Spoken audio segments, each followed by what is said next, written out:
మనకి వికాస సూత్రముల మీద అయితే బిట్ అయితే కంపల్సరీ వస్తుంది. వికాస సూత్రంలో ఏంటంటే ఇప్పుడు మనకు సపోజ్ ఒక బిట్ ఇచ్చారు. ఆ బిట్ ఇచ్చి దాంట్లో వికాసం అనేది సంచితమైనది, వికాసంలో వైయక్తిక భేదాలు ఉంటాయి, వికాసాన్ని ప్రాప్తీకరించవచ్చు, ఇలా ఆప్షన్స్ ఇస్తారనమాట. సో అసలు ఏంటో చూద్దాము. వికాస సూత్రం: ప్రతి శిశువు యొక్క వికాసం కొన్ని నియమాలకు లోబడి జరుగుతూ ఉంటుంది. ఆ వికాస నియమాలను కింద గమనించవచ్చు. ఫస్ట్ వచ్చి వికాసము అవిచ్ఛిన్నమైనది, నిరంతరమైనది. ప్రిన్సిపల్ ఆఫ్ కంటిన్యూస్: వికాసము క్రమానుగతమైనది లేదా ఖచ్చిత నమూనాను అవలంబిస్తుంది. అన్ని దశల్లో వికాస చర్యలు ఒకే విధంగా ఉండవు లేదా అసమాన వికాస సూత్రం. నెక్స్ట్ వచ్చి వికాసము ఒక ఖచ్చితమైన దిశను అనుసరిస్తుంది. వికాసము 2 నిర్దేశ పోకడలను అనుసరిస్తుంది.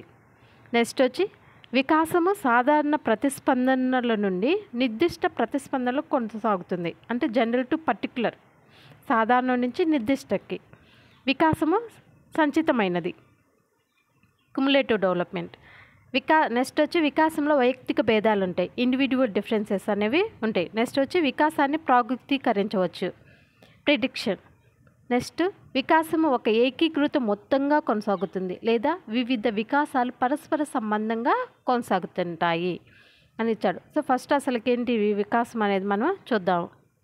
వికాసంలో వైయక్తిక భేదాలు ఉంటాయి. వైయక్తిక భేదాలు అంటే ఏంటి? పిల్లలు ఎదిగే క్రమంలో వారి భౌతిక, సాంఘిక, నైతిక అంశాల అభివృద్ధిలో వైరుధ్యాలు ఉంటాయి. అంటే ఏంటి? వ్యక్తికి మధ్య అన్ని రకాల వికాస లక్షణాలు ఎంతో కొంత భేదాలు ఉంటాయి. అంటే అది ట్విన్స్ అయినా సరే ఇద్దరు కమల పిల్లలైనా సరే వాటి మధ్య వాళ్ళ ఆ వికాస లక్షణాల్లో ఎంతో కొంత భేదాలు అనేవి ఉంటాయి అన్నమాట. ఫర్ ఎగ్జాంపుల్ ఇచ్చారు. కొందరు పిల్లలు 9 నెలలకు నడవడం ప్రారంభిస్తే కొందరు 12 నెలలకు నడక ప్రారంభిస్తారు. కొందరిలో మాటలు తొందరగా వస్తే మరికొందరికి ఆలస్యం అవుతూ ఉంటుంది. సో వైయక్తిక భేదాలు అంటే వ్యక్తికి మధ్య అనేక రకాల లక్షణాలు, ఆ లక్షణాలు వికాసాన్ని ఎంతో కొంత అనేది డిఫరెన్స్ అనేది ఉంటుందన్నమాట. నెక్స్ట్ వికాసం అవిచ్ఛిన్నంగా కొనసాగుతుంది. అవిచ్ఛిన్నంగా అంటే వికాసం గర్భస్థ శిశువు దశ నుండి జీవిత పర్యాంతం కొనసాగుతూ ఉంటుంది. మొదట ఒక సూక్ష్మ కణంతో ప్రారంభమైన మనిషి జీవితం చనిపోయేంత వరకు కూడా అనేక మార్పులు జరిగి కొత్త కణాలు ఏర్పడుతూనే అవిచ్ఛిన్నంగా కొనసాగుతుంది. అంటే వికాసము ఒక ప్రవాహములా ఎక్కడ విచ్ఛిన్నం లేకుండా కొనసాగుతూ ఉంటుంది. అంటే జీవితాంతం జరుగుతూనే ఉంటుంది. అవిచ్ఛిన్నంగా అంటే జీవితాంతం జరిగే ప్రక్రియని అవిచ్ఛిన్నంగా చెప్పబడుతుంది. నెక్స్ట్ వికాసం ఒక ఖచ్చితమైన నమూనాను అవలంబిస్తుంది లేదా వికాసం అనేది క్రమానుగతమైనది. వికాసం అనేది క్రమానుగతమైనది. వివిధ జాతుల వ్యక్తుల వికాస వేగంలో తేడాలు ఉన్నప్పటికీ అన్నింటిలో అది ఒక ఖచ్చిత నమూనాని సాగుతుంది. ఏ వికాసమైనా ప్రతి వ్యక్తిలో ఒక క్రమ పద్ధతిలో కొనసాగుతుంది. క్రమ పద్ధతి అంటే పిల్లలు ఎవరిలోనైనా ముందు ప్రాకుతారు, తర్వాత కూర్చుంటారు, తర్వాత నిల్చుంటారు, సో తర్వాత నడుస్తూ ఉంటారు. సో ఇలా ఒక క్రమ పద్ధతిలో సాగుతుందన్నమాట. శిశువు వృత్తముని గీయడం నేర్చుకున్న తర్వాతనే చతురస్రం గీయడం నేర్చుకుంటాడు. సో ఇలా ఒక క్రమ పద్ధతిలో జరిగితే దాన్ని క్రమానుగతమైనది లేదా ఖచ్చిత నమూనాను అవలంబిస్తుందని చెప్తాం. నెక్స్ట్ వచ్చి వికాసం అన్ని దశలలో ఒకే వేగంతో జరగదు. వికాసం జీవిత పర్యాంతం జరిగిన అన్ని దశల్లో ఒకే రకంగా జరగదు. మిగిలిన అన్ని దశల కంటే యవ్వనారంభ దశలో మానసిక పరిణతి, భావోద్వేగ అభివృద్ధి ఎక్కువగా ఉంటుంది. అంటే వివిధ దశల్లో ఒకే వికాసం వివిధ వేగాలతో జరుగుతుంది. శైశవ దశలో శారీరక పెరుగుదల మిగిలిన దశల కంటే ఎక్కువ వేగంతో జరుగుతుంది. అదే కౌమార దశలో మిగిలిన దశల కంటే పెరుగుదల ఎక్కువ జరుగుతుంది. సో కౌమార దశలో పెరుగుదల అనేది ఎక్కువగా ఉంటుంది. శైశవ దశలో శారీరక పెరుగుదల మిగిలిన దశల కంటే ఎక్కువ వేగంతో జరుగుతుంది. నెక్స్ట్ వచ్చి వికాసం 2 నిర్దేశ పోకడల్లో ఉంటుంది.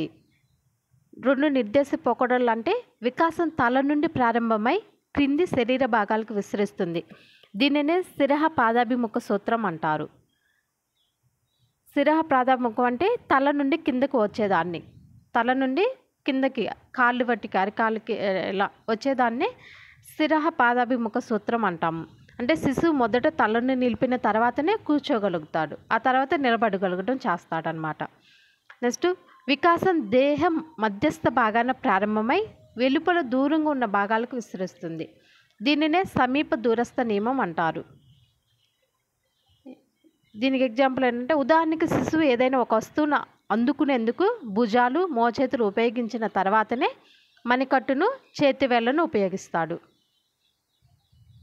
నెక్స్ట్ది వచ్చి వికాసం ఏకీకృత మొత్తంగా సాగుతుంది లేదా వివిధ వికాసాలు పరస్పర సంబంధంగా కొనసాగుతాయి. అంటే శారీరక, మానసిక, సాంఘిక, నైతిక, ఉద్వేగ వికాస లక్షణాలు అన్నీ ఒకదానిపై ఒకటి ఆధారపడి సమైక్యంగా పనిచేస్తుంటాయి. సంఘంలో మనిషి ఉన్నతంగా ఉండాలంటే సరైన ప్రజ్ఞతో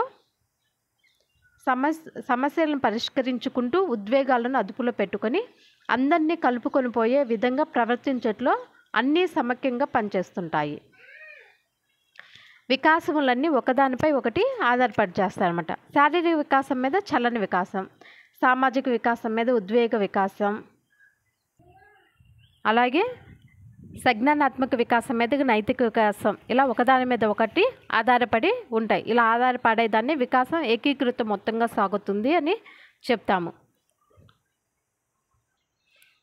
నెక్స్ట్ వచ్చి వికాసం సాధారణ దిశ నుండి నిర్దిష్ట దిశగా సాగుతుంది. ఏ వికాసమైనా సాధారణం నుండి ప్రత్యేక లేదా నిర్దిష్ట అంశములను నేర్చుకోవడంలో భాగంగా జరుగుతుంది. శిశువు మొదట వస్తువును పట్టుకోవడానికి మొత్తం చేతిని ఉపయోగిస్తాడు, తర్వాత చేతివేళ్ళు మాత్రమే ఉపయోగిస్తాడు. శిశువు సాధారణ కృత్యాలు నేర్చుకోవడం నుండి నిర్దిష్టమైన కృత్యాలను చేయగలుగుతాడు. అంటే సపోజ్ చిన్నప్పుడు పిల్లలకి ఏమైనా ఇంజెక్షన్ చేసినప్పుడు వాళ్ళ బాడీ మొత్తం కూడా కదిలిస్తూ ఉంటారు. అదే కొంచెం వయసు పెరిగే కొంది ఆ ఇంజెక్షన్ చేసిన పార్ట్ మాత్రమే కదిలిస్తారు. సో అలా సాధారణ నుండి నిర్దిష్ట దిశగా సాగిద్దనమాట. నెక్స్ట్ వచ్చి వికాసమును ప్రాగుక్తీకరించవచ్చు. శిశువు యొక్క ప్రస్తుత వికాసాన్ని బట్టి భవిష్యత్తులో అతని వికాసంలో వేగమును అభివృద్ధిని అంచనా వేయవచ్చు. అంటే భవిష్యత్తులో ఒక వికాసం ఎలా ఉండబోతుందో అంచనా వేయవచ్చు. ఎగ్జాంపుల్ వచ్చి 3 సంవత్సరాల వయసులో ఉండే ఎత్తును బట్టి 18 సంవత్సరాల వయసుకు అతను ఎంత ఎత్తుకు ఎదుగుతాడో అంచనా వేయవచ్చు. నెక్స్ట్ వచ్చి వికాసం సంచితమైనది అంటే శిశువు ఎదుగుదలలో కొన్ని మార్పులు హఠాత్తుగా సంభవించినట్లుగా అనిపించినప్పటికీ అవి అన్నీ గతంలో ఏర్పడిన మార్పుల ఆధారంగా అంతర్గతంగా ఎన్నో మార్పులు చేర్పులతో జరుగుతుంది. ఒక వికాసంలో మార్పు దాని పూర్వ మార్పు ఆధారంగా జరిగితే అది సంచితమవుతుంది. ఒక పిల్లవాడు రేఖాఖండమును గీయడం నేర్చుకొని దాని నుండి చతురస్రమును, దాని నుండి సమగణమును గీయడం నేర్చుకుంటాడు. సో అంటే సపోజ్ తుఫాన్ వచ్చింది అనుకున్నాం, తుఫాన్ రావడంలో అది వెంటనే వచ్చింది అని చెప్పలేం. అంటే భూకంపం కానీ తుఫాన్ కానీ అవి రావడానికి దానికి ముందే ఆ భూమిలో చలనంలో అవన్నీ జరుగుతూ ఉంటాయి. సో అలా జరిగేదాన్ని వికాసం సంచితమైనదిగా చెప్పవచ్చు అన్నమాట. సో ఈ 9 అయితే వికాస నియమాలు అన్నమాట, సూత్రములు ఉన్నాయి. 9 ఉన్నాయి ఇవి మొత్తం కూడా. నెక్స్ట్ వచ్చి మనకి అనువంశిక నియమాలు. ఈ అనువంశిక నియమాలు అనేవి జన్యుశాస్త్ర పితామహుడైన గ్రెగర్ మెండల్, ఈయన ఆస్ట్రియా దేశస్థుడు. ఈయన ప్రధానంగా అనువంశిక నియమాలని 3 రకాలుగా వర్గీకరించారు. అవేంటంటే సారూప్య నియమము, సామ్య నియమము. సారూప్య లేదా సామ్య అంటే, సారూప్య అంటే ఏంటి? పోలిక. ఇప్పుడు తల్లిదండ్రుల లక్షణాలు సంపూర్తిగా తమ పిల్లలకు సంక్రమించడమే సారూప్య నియమంగా చెప్పవచ్చు. పులి కడుపున పులే పుట్టడం అంటే తెల్లగా ఉన్న వాళ్ళకి తెల్ల పిల్లలే పుట్టడం, నల్లగా ఉన్న వాళ్ళకి నల్ల వాళ్ళే పుట్టడం. సో అలా పోలిక అనమాట. తల్లిదండ్రుల లక్షణాలు సంపూర్తిగా తమ పిల్లలకి సంక్రమించడమే సారూప్య లేదా సామ్య నియమం అంటాము. పొడవైన తల్లిదండ్రులకు పుట్టిన పిల్లలందరూ పొడవుగా పెరగడం ఇలా. నెక్స్ట్ వచ్చి ప్రతిగమన లేదా తిరోగమన నియమం. ప్రతిగమన లేదా తిరోగమన నియమం తల్లిదండ్రుల లక్షణాలకు పూర్తి విరుద్ధమైన లక్షణాలు కలిగిన పిల్లలు పుట్టడంను ప్రతిగమన నియమంగా చెప్పుకోవచ్చు. పూర్తి విరుద్ధమైన అంటే తెల్లగా ఉన్న వాళ్ళకి నల్లగా పుట్టడం, బాగా తెలివైన వాళ్ళకి తెలివి తక్కువ ఉన్న పిల్లలు పుట్టడం అలా. సో పండిత పుత్రః పరమసుంఠః, పొడవైన తల్లిదండ్రులకు పుట్టిన పిల్లలందరూ పొట్టిగా ఉండడం ఇలా. తల్లిదండ్రుల లక్షణాలు పూర్తి విరుద్ధంగా పుట్టడంనే ప్రతిగమన లేదా తిరోగమన నియమం అంటారు. నెక్స్ట్ వైవిధ్య నియమం. నెక్స్ట్ వచ్చి వైవిధ్య నియమము. వైవిధ్య నియమం అంటే ఒకే తల్లిదండ్రులకు పుట్టిన పిల్లల లక్షణాల్లో వైరుధ్యాలు కనిపించటమును వైవిధ్య నియమం అంటారు. అనగా కొన్ని లక్షణాలు సారూప్యంగా ఉన్నా కొన్ని లక్షణాలు ప్రతిగమనంగా ఉండటం. ఒక చేతి వేళ్ళు అన్నీ ఒకేలా లేకుండా వివిధ రకాలుగా ఉండడం అనమాట. అంటే పొడవైన తెల్ల తల్లిదండ్రులు పుట్టిన పిల్ల కొందరు పొడవుగా నల్లగా, మరి కొందరు పొట్టిగా తెల్లగా ఉండడం. సో ఇలా ఉండడాన్ని వైవిధ్య నియమం అంటారు. వీడియో నచ్చితే కనుక లైక్ చేయండి.